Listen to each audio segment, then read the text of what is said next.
डर एक एहसास में आपका स्वागत है। इस चैनल पर आपको सुनने को मिलती हैं डरावनी और सच्ची भूतिया कहानियाँ। तो अगर आपको ऐसी ही वीडियोस देखना पसंद है तो हमारे इस चैनल को सब्सक्राइब करना ना भूलें। तो अब बढ़ते हैं आज की कहानी की ओर। हेलो दोस्तों, मेरा नाम जेरार्ड विलियमसन है और मैं अमेरिका के मोंटाना शहर में रहता हूँ। मैं यहाँ पर एक डॉक्टर हूँ और एक सिविल हॉस्पिटल में सर्विस करता हूँ। मैं पिछले 15 सालों से यहीं पर काम कर रहा हूँ और सबको मेरा काम बहुत ज़्यादा पसंद है। यहाँ पर जितनी भी बीमारियाँ आईं लगभग सबसे पहले मैंने ही पता की। मैं शरीर के जेनेटिक्स के बारे में ज़्यादा जानता हूँ।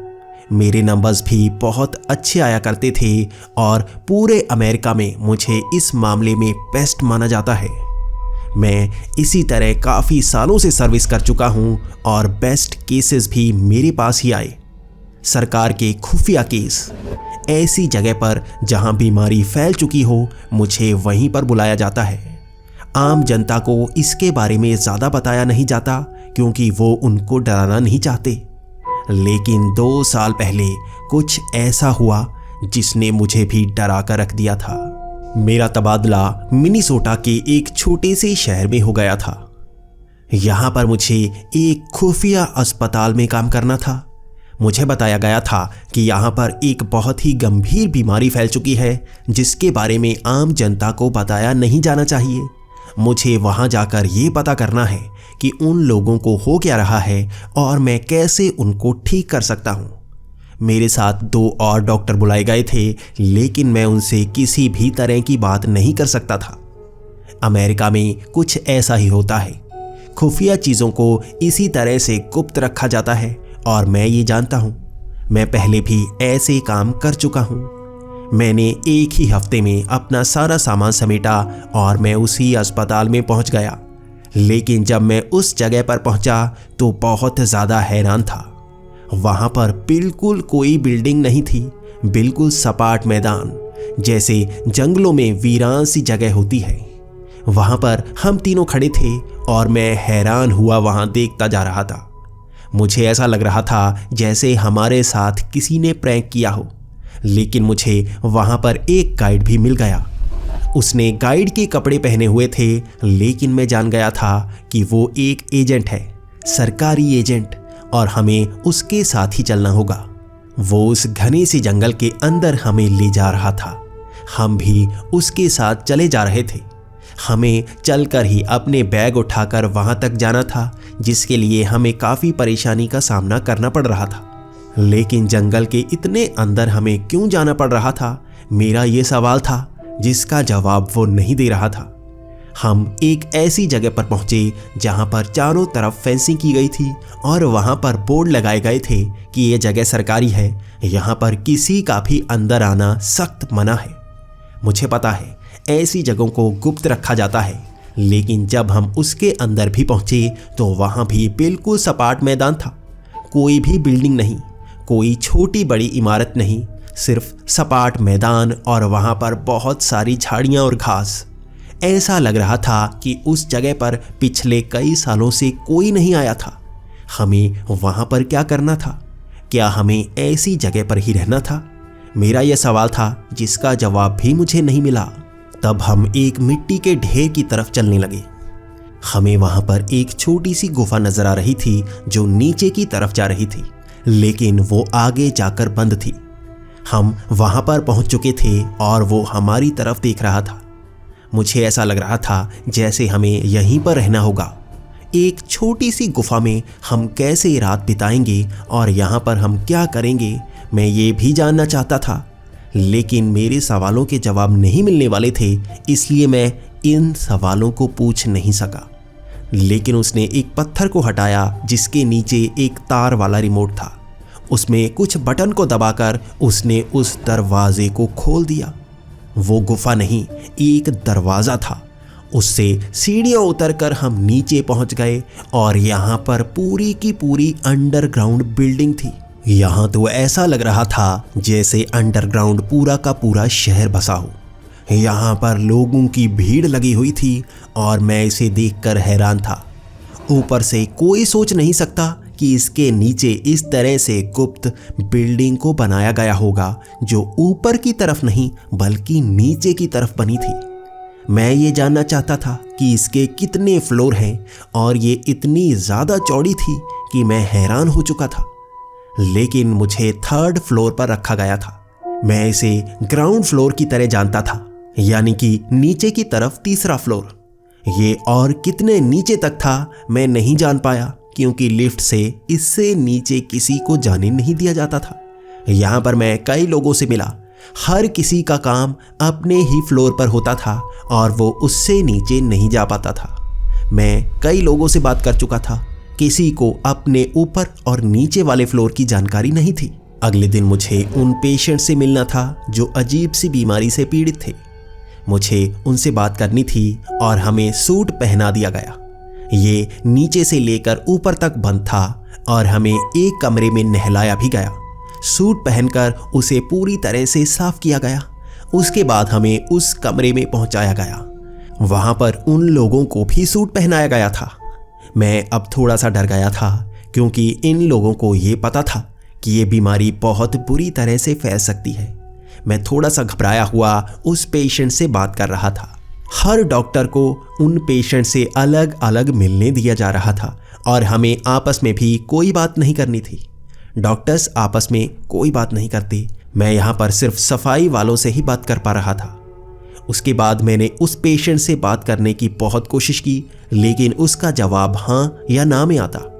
मैं ये जानना चाहता था कि उसे कितनी परेशानी का सामना करना पड़ रहा है, लेकिन उसको जैसे ज़बान थी ही नहीं। वो कुछ बोल नहीं पा रहा था। तो मेरे पास एक एजेंट आया और उसने सब कुछ बताना शुरू कर दिया। उसने बताया कि यहाँ पर पेशेंट्स को ऐसी बीमारी हो रही है कि इनका शरीर झड़ता जा रहा है, जैसे ये बहुत ही जल्द बूढ़े होते जाते हों और इनका शरीर टूट टूट कर गिरना शुरू हो जाता है। इस बीमारी को मैं नहीं जानता था। कभी ऐसी कोई बीमारी नहीं आई जिसमें इतना बुरा हाल होता हो। मुझे एक ही सवाल करना था कि मैं खुद देखना चाहता हूँ कि शरीर कैसे टूटकर गिर रहा है। ना तो मैं उस पेशेंट का चेहरा देख रहा था, ना ही शरीर का कोई हिस्सा।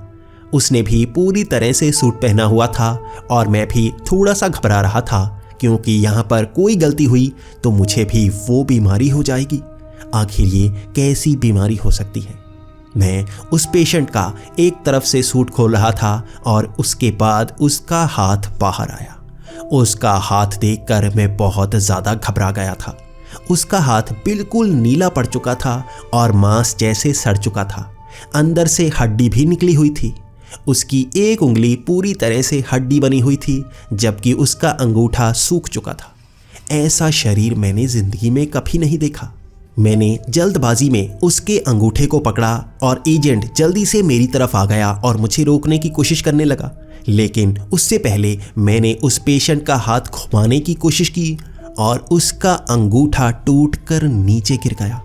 मैं बहुत ज़्यादा डर गया था, जैसे मैंने कुछ बहुत बड़ी गलती कर दी हो। लेकिन उसके बाद मुझे उस एजेंट ने कहा, मैंने तुम्हें कहा था इसका शरीर टूटकर गिर जाएगा, ध्यान रखना, कुछ भी जोर से दबाना मत।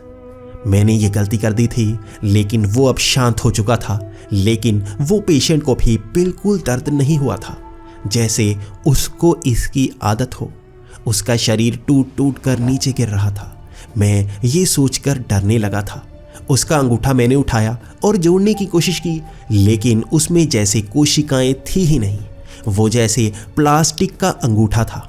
मैं उसे बार बार देखता जा रहा था और मैंने उसे दबाने की कोशिश की और वो थोड़ा सा और पिचक गया। ऐसा लग रहा था जैसे वो इंसानी अंगूठा ना हो, लेकिन शरीर कैसे सड़ रहा था, मैं इसे देखकर हैरान था। उसके बाद मैंने थोड़े से सवाल उस एजेंट से किए, क्योंकि उस पेशेंट से सवाल करने का कोई मतलब नहीं बनता था। शायद उसका शरीर बहुत ज़्यादा टूट रहा होगा, इसी कारण वो जवाब नहीं देते, या उनको बीमारी बहुत बुरी हालत में ले गई होगी, उनका जवाब इसलिए नहीं आता। उस एजेंट ने मुझे सारी जानकारी दी। उस एजेंट ने बताया कि पिछले 5 सालों से इस बीमारी को यहीं तक कैद करके रखा गया है। पेशेंट्स को मारा नहीं गया, यहाँ पर सूट में कैद करके रखा गया है। इनमें से कुछ डॉक्टर भी हैं। कई डॉक्टर्स ने अपना सूट उतारकर इसे देखने की कोशिश की। हमसे भी गलती हुई, हम उन्हें रोक नहीं पाए। उसके बाद उन डॉक्टर्स को भी इस बीमारी का सामना करना पड़ा। हम उन डॉक्टर्स को मार नहीं सकते थे। हमने कई लोगों को खत्म भी किया जो इस बीमारी से ज़्यादा पीड़ित थे, लेकिन हमने डॉक्टर्स को नहीं मारा। जो पेशेंट तुम सामने देख रहे हो, 3 साल पहले ये भी डॉक्टर हुआ करता था। तुम भी ये गलती मत करना। अपना सूट मत निकालना और ना ही इसका पूरा सूट निकालना। इसके टच होने से दूर ही रहना। ज़्यादा जानकारी इकट्ठा करने की कोशिश मत करना। अगर तुमने गलती की तो तुम भी इस सूट के अंदर यहाँ पर कैद हो जाओगे और तुम्हारा शरीर भी इसी तरह से टूट टूट कर गिरना शुरू हो जाएगा। मैं इस बात को सुनकर बहुत ज़्यादा डर गया था और मुझे ऐसा लग रहा था कि मैं यहाँ आकर एक गलती कर चुका हूँ। उस दिन मैंने उतनी ही बात की। मैं अंदर तक इतना डर चुका था कि मैं अपने कमरे में आकर भी इसके बारे में सोचता जा रहा था। लगभग 2 घंटे तक मैं ये सोचता रहा और मैंने मन बना लिया था कि मैं इसे कैजुअल ही लूँगा। मैं अपना सूट खोलने की कभी गलती नहीं करूँगा और मैं किसी का चेहरा भी कभी देखना नहीं चाहूँगा। मैं इसे आसानी से ही लूँगा और इस पर शोध करता जाऊँगा।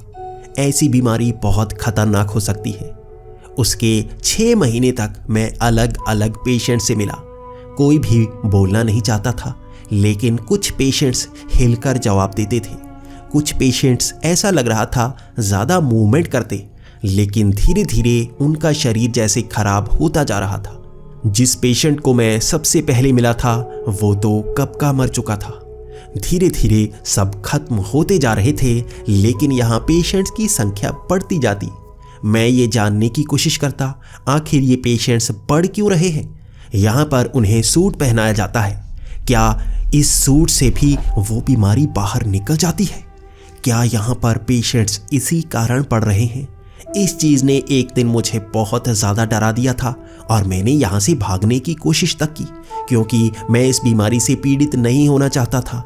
यहाँ पर अगर मुझे ये बीमारी लग गई तो मैं क्या करूँगा?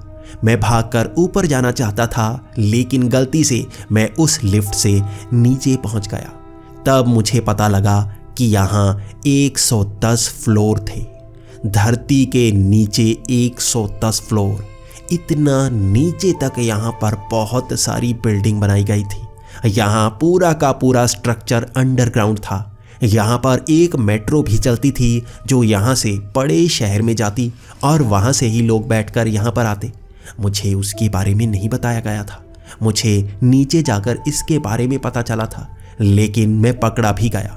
मुझे बाहर बहुत सारी गालियाँ पड़ी, मुझे बहुत डांटा गया और मुझे यहाँ से निकालने की धमकी तक दी गई, लेकिन इसी के साथ मुझे भारी जुर्माना भरना पड़ता। मेरी सारी ज़िंदगी की कमाई चली जाती, इसलिए मैं बाहर नहीं निकल सकता था। मैं जैसे फंस चुका था और मुझे यहाँ पर 2 साल निकालने थे। मेरी ड्यूटी 2 साल तक की ही थी। मैं 2 साल किसी तरह से यहाँ पर निकाल लूँगा, उसके बाद बाहर चला जाऊँगा और ये सब भूल जाऊँगा। लेकिन डर तो इस बात का था, क्या मैं इन्फेक्टेड हो जाऊँगा? इसके बाद मैं अपने काम पर ज़्यादा ध्यान देने लगा। मैं इन चीज़ों को ज़्यादा जानना चाहता था। मैं पेशेंट्स के बारे में ज़्यादा जानना चाहता था। मैं उनकी फाइल्स को पढ़ता रहता, वो कहाँ से आए थे। लेकिन एक दिन मुझे एक ऐसी फाइल मिली जिसने मुझे बहुत ज़्यादा डरा दिया। मुझे वहाँ पर डॉक्टर जेकब की फाइल मिली। डॉक्टर जेकब भी वहीं अंदर पेशेंट बनकर रह रहे थे। वो भी इस बीमारी से पीड़ित थे।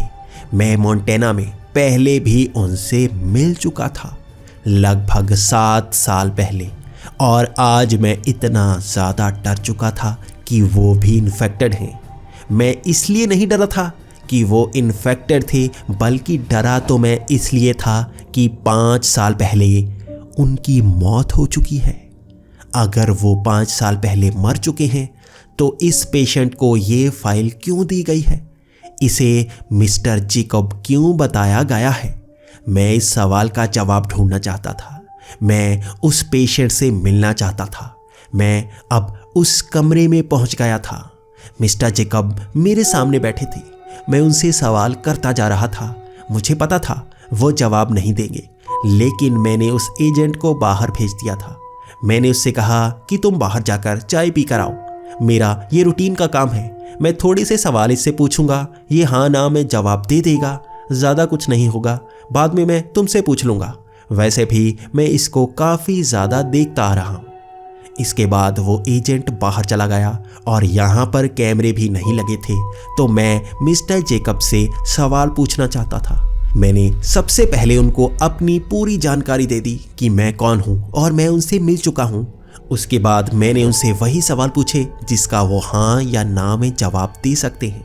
मैंने उनसे पूछा, क्या आप मुझे जानते हैं? हम पहले मिल चुके हैं। उन्होंने हाँ में जवाब दिया, यानी कि ये वही जेकब थे। उसके बाद मैं कई सवाल पूछता रहा जिससे मैं भी कंफर्म कर पाता कि ये मिस्टर जेकब हैं या नहीं, लेकिन उनके जवाब पूरी तरह से सटीक थे।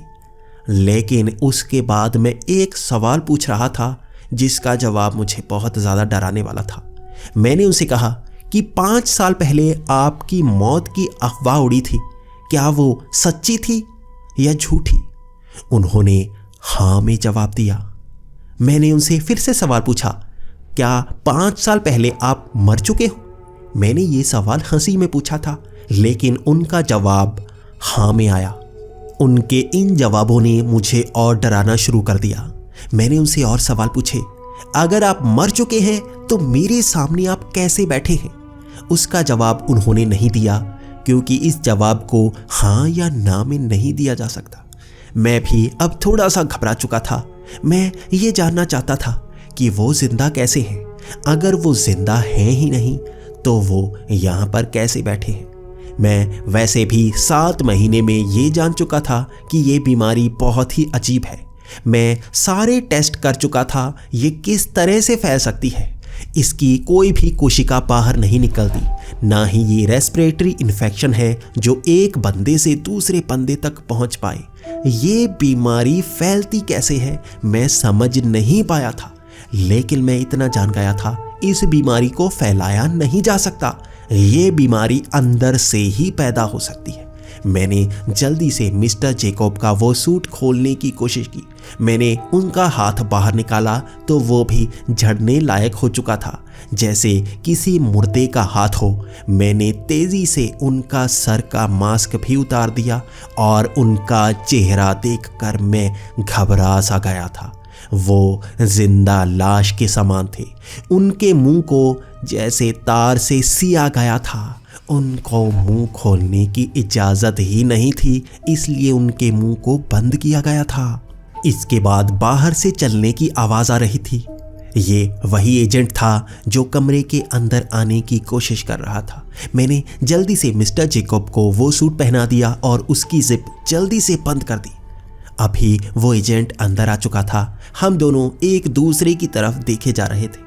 वो भी इस तरह से अजीब लुक दे रहा था कि मैं थोड़ा सा घबरा रहा था। मेरे माथे पर पसीने आ रहे थे, लेकिन मैंने भी सूट पहना हुआ था। वो मेरे हाव भाव ज़्यादा पहचान नहीं सकता था। लेकिन उसके बाद मैंने उससे साधारण सवाल पूछने शुरू कर दिए। मैंने उससे पूछा कि इसे ये बीमारी कब हुई है और ये यहाँ पर कब आया, ये पहले क्या क्या किया करता था और इस बीमारी ने इसको कितना कितना नुकसान किया। उस एजेंट के सारे जवाब अजीब थे। वो तो कह रहा था कि ये इस अस्पताल में डॉक्टर था। उसने उसकी सारी गलत हिस्ट्री मुझे बताई, लेकिन मैं तो मिस्टर जेकब की सारी हिस्ट्री जानता था।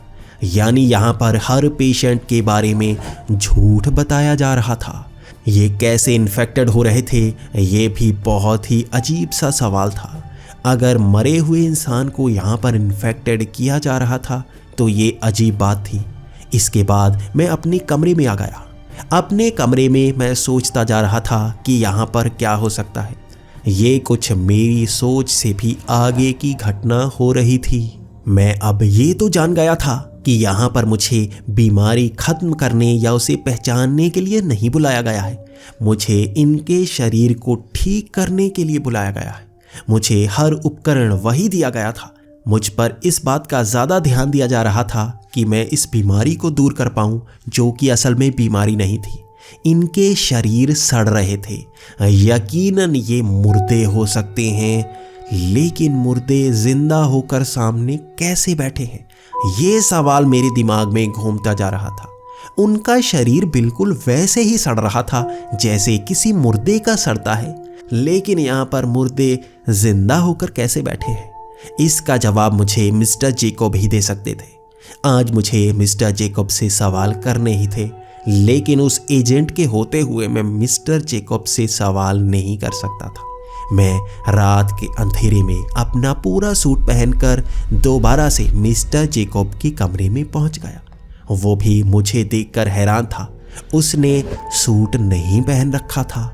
मैं चुपके से वहां पर पहुंचा था। मेरे पास हर कमरे की की थी। अब मुझे अंदर आते हुए भी किसी ने नहीं देखा था, तो मैं हर सवाल का जवाब पा सकता था। पूरी रात थी मेरे पास, लेकिन मुझे डर भी था कि मैं पकड़ा ना जाऊं। इसी के साथ मैंने सूट भी पहना हुआ था, क्योंकि मैं किसी तरह की दुर्घटना का शिकार नहीं होना चाहता था। पहले मैं सवालों के जवाब चाहता था, उसके बाद ही मैं इस सूट को उतार पाता। कहीं सच में ही ये कोई बीमारी ना हो और मैं पूरा गलत अंदाज़ा लगाकर फंस ना जाऊं, ये डर भी मेरे अंदर था। मैं अब मिस्टर जेकब से पूरे सवाल पूछना चाहता था और मिस्टर जेकब भी मुझे घूरते जा रहे थे।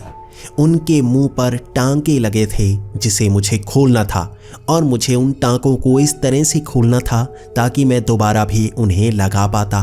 मैं फंसना नहीं चाहता था। यहाँ पर सरकार इसके पीछे थी और मैं सरकार से भाग नहीं सकता। मैं धीरे धीरे मिस्टर जेकब की टांके उतारता रहा और वो भी अच्छा महसूस कर रहे थे। मैंने उनके पूरे टांके इस तरह से निकाल दिए कि थोड़ी देर बाद मैं उसे दोबारा लगा पाता। अब मिस्टर जेकब अपने टांके उतरे हुए मेरे सामने खड़े थे, लेकिन मैं एक चीज़ देखकर हैरान था। उन्हें बिल्कुल दर्द नहीं हुआ था। वो तो ज़रा भी कराहे नहीं थे, बल्कि वो तो खुश थे कि वो बोल पा रहे थे। शायद वो कई सालों बाद बोलने की कोशिश कर रहे थे, इसलिए उन्हें बोलने में थोड़ी सी मुश्किल हुई, लेकिन थोड़ी देर बाद वो बोलने को तैयार हो ही गए। धीरे धीरे आवाज़ में वो मुझसे बात करने लगे। सबसे पहले तो मैंने उनसे हाल चाल ही पूछा, क्योंकि बात ऐसे ही शुरू करनी पड़ती है। उसके बाद मेरे कठिन सवाल उनको जैसे हिला रहे थे। मैंने उनसे सवाल पूछे कि आप यहाँ पर कैसे पहुँच गए, क्या आपकी ड्यूटी लगी थी, क्या आप भी इस बीमारी से इन्फेक्ट हुए थे। उसके बाद उनके जवाब बहुत ज़्यादा तीखे थे जो मुझे चीरते जा रहे थे। उन्होंने जवाब देना शुरू कर दिया। उन्होंने मुझे सब कुछ बताना शुरू कर दिया। उन्होंने बताया कि ये बिल्डिंग एक खुफिया बिल्डिंग है जहाँ पर बहुत अजीब एक्सपेरिमेंट किए जाते हैं। इस फ्लोर पर इसी तरह के एक्सपेरिमेंट होते हैं जिसके बारे में मैं जानता हूँ, लेकिन अलग अलग फ्लोर पर कैसे एक्सपेरिमेंट होते हैं उसके बारे में बहुत कम लोग जानते हैं। मैं जिंदा नहीं हूँ। मैं बहुत साल पहले मर चुका हूँ, लेकिन 3 साल पहले मुझे फिर से जैसे जिंदा कर दिया गया। मैं खुद हैरान था, जैसे मैं सोकर उठा हूँ। पहले तो मुझे लगा कि सच में मुझे कुछ नहीं हुआ था, लेकिन धीरे धीरे मेरा शरीर इतना खराब होता गया कि मैं समझता जा रहा था कि कुछ तो गड़बड़ चल रही है। मेरा शरीर बहुत ज़्यादा खराब हो चुका है। इसके बाद मैंने कई पेशेंट्स को देखा जिनके सर फटे हुए थे, जिनके शरीर कटे हुए थे। तब मैं जान गया कि ये लोग जिंदा नहीं हैं। मैं भी जिंदा नहीं हूँ। मैं अपनी पल्स कभी पकड़ पाया ही नहीं। मैं सांस को कंट्रोल कर पाया ही नहीं। मुझे दर्द होता ही नहीं। मुझे फीलिंग्स निकलती ही नहीं। तब मैं जान गया शायद मैं जिंदा ही नहीं हूँ। मेरे सिर्फ दिमाग को जिंदा किया गया है। शायद कोई एक्सपेरिमेंट किया जा रहा है जिससे इंसानों को जिंदा किया जा रहा है, लेकिन वो एक चीज़ ठीक नहीं कर पाए, वो है शरीर। हमारा शरीर गलता जाता है। हम जैसे ही मर जाते हैं शरीर गलता ही जाता है। हमारी नई कोशिकाएं नहीं बनती। शायद तुम्हें इसीलिए यहाँ पर बुलाया गया है। हमारी कोशिकाओं को अगर तुम बना पाए तो मरे हुए लोगों को भी जिंदा किया जा सकता है। तब मैं पूरी जानकारी पा चुका था और ये भी जान गया था कि मुझे कोई बीमारी दूर करने के लिए नहीं बल्कि मुर्दों को पूरी तरह से ठीक करने के लिए बुलाया गया था। लेकिन मुझे वो टांके दोबारा जेकोब के मुंह पर लगाने थे। मुझे सारे सवालों के जवाब मिल गए थे। मैं पूरी तरह से जानकारी पा चुका था, लेकिन मैं घबराया हुआ ये पूछना चाहता था कि क्या मैं इन टांकों को दोबारा लगा सकता हूँ। किसी को इस तरह से कैद किया गया था, किसी पर बर्बरता की गई थी और मैं भी खुद को इसमें शामिल मान रहा था। मुझे हिम्मत नहीं हुई उन टांकों को दोबारा लगाने की, लेकिन मिस्टर जेकोब ने खुद ही कह दिया, इस टांके को जल्दी से लगा दो, कोई आ सकता है और यहाँ पर जल्दी से निकलने की कोशिश करो। ज़्यादा देर यहाँ पर मत रहो, यहाँ फंस मत जाना। मुझे वैसे भी आदत हो चुकी है इसकी। मैं जल्द ही शायद पूरी तरह से टूट जाऊंगा और दोबारा से मर जाऊंगा। मैं वैसे भी जिंदा होना नहीं चाहता। हमारी मौत दर्ज होती है, उसके बाद शायद हमें जिंदा रहने का हक नहीं होता। मैं उनकी आंखों में वो भूख देख रहा था। वो जिंदा तो होना चाहते थे, लेकिन शायद मरे हुए कभी जिंदा नहीं हो सकते। उन्हें अब शांति चाहिए थी। मैंने उन टांकों को दोबारा लगा दिया। उन्होंने जल्दी से सूट पहन लिया क्योंकि हमारा बहुत सारा वक्त निकल चुका था। मैं जल्दी से उस कमरे से बाहर निकला और अपने कमरे तक पहुंच ही गया। मैं छिपता छिपाता आया था ताकि कोई भी मुझे पहचान न सके। मैं अपने कमरे में आकर सो गया। सच कहूँ, सो तो मैं पाया ही नहीं। मैं सिर्फ लेटा रहा। पूरी रात मैं सोचता ही रहा, आखिर यहाँ पर चल क्या रहा है। मुर्दों को इस फ्लोर पर जिंदा किया जा रहा था। दूसरे फ्लोर पर क्या किया जाता होगा, इस चीज ने मुझे अंदर तक डरा दिया था। शायद यहाँ पर बहुत अजीब चीजें हो रही थी। अब भी अंधेरा था, मैं किसी और फ्लोर पर जा सकता था। मैं अंदर तक हिल चुका था, इसलिए मैं एक और फ्लोर घूम कर आना चाहता था। मैं जल्दी से लिफ्ट में गया और नीचे वाले 10 फ्लोर तक पहुंच गया। मैं एक फ्लोर में देखना चाहता था। ये 10वां फ्लोर था, मेरे लिए बिल्कुल नया। ये अजीब सा फ्लोर। यहाँ पर कमरे भी बहुत अलग थे। दरवाजे जैसे जाली के बने हुए थे। ऐसा लग रहा था ये कमरे किसी अजीब सी चीज को कैद करने के लिए बने हैं। यहाँ पर लोग भी घूम रहे थे। मैं छिपता छिपाता हुआ एक तरफ बढ़ता जा रहा था, लेकिन एक कमरे में मैंने देखा धुंधला सा इंसान। वो जैसे धुएं का बना हुआ था, सफेद रंग का। उसकी आंखें मेरी तरफ ही थी। वो जैसे उड़कर मेरी तरफ आ गया। हमारे बीच एक पतली सी जाली थी जिसे वो पार नहीं कर पाया। मैं एक आत्मा को देख रहा था। मैं इन चीज़ों पर यकीन नहीं करता, लेकिन आज पहली बार कुछ ऐसा देखा था। आसपास मैंने बहुत सारे धुंधले इंसानों को देखा। उन्हें जैसे यहाँ पर कैद किया गया था। यहाँ पर और क्या देखना रह गया था। मैं भागा। मैं लिफ्ट में पहुँच गया। उसके बाद एक फ्लोर और नीचे गया। वहाँ पर बहुत अजीब कमरे। ये कमरे तो और भी अलग से थे। यहाँ पर छोटे छोटे कमरे बनाए गए थे, जैसे एक गेंद हो। उन गेंद के अंदर मैंने झांकने की कोशिश की तो मुझे अजीब सा जानवर दिखा। वो ना तो इंसान था और ना ही देखा हुआ कोई जानवर। उसकी 8 टांगे थी और उसके 2 सर। अजीब सा प्राणी था वो बड़ी बड़ी आंखों से मेरी तरफ देख रहा था। मुझे उस पर तरस आ रहा था, जैसे सरकार कुछ ऐसा कर रही थी जिससे कई चीज़ों को परेशानी हो रही थी। ये चीज़ें थी, इंसान नहीं। क्या थे वो? मैं जल्दी से अपने कमरे में आना चाहता था। मैं भागता हुआ उस लिफ्ट में गया और जल्दी से अपने कमरे में पहुंच गया। पहले तो नींद आ भी जाती, अब तो शायद नींद भी नहीं आएगी। मैं अपने कमरे में पूरी रात सोचता ही रहा। अगली सुबह मुझे नॉर्मल ड्यूटी करनी थी।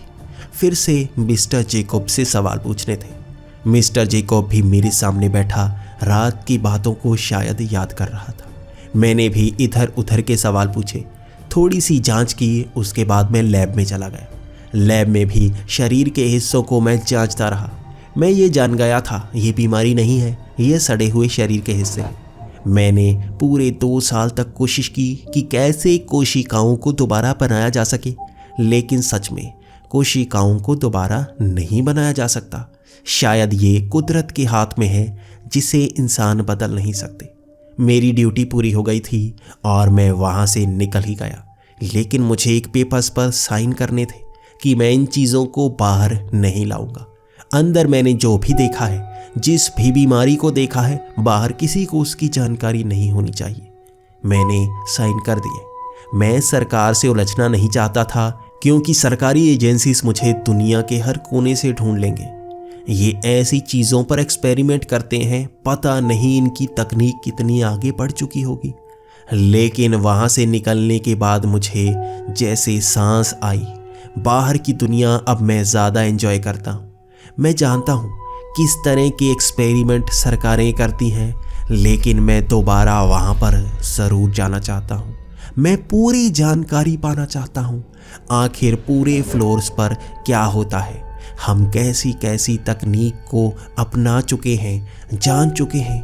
क्या सच में आत्मा होती है? मैंने देखी थी। इसके बाद ये सवाल मेरे मन में घूमते ही रहते हैं। मैं दोबारा वहाँ पर जाना चाहता हूँ। मैं पूरी जानकारी चाहता हूँ। मेरे अंदर जैसे सवाल पनपते ही रहते हैं। क्या आपके मन में भी सवाल पनप रहे होंगे कि अंदर और क्या क्या था, और क्या मुझे दोबारा वहाँ पर जाना चाहिए अपने सवालों के जवाब ढूंढने के लिए? मुझे कमेंट्स में ज़रूर बताएं। मैं दोबारा वहाँ जाने की कोशिश ज़रूर करूँगा।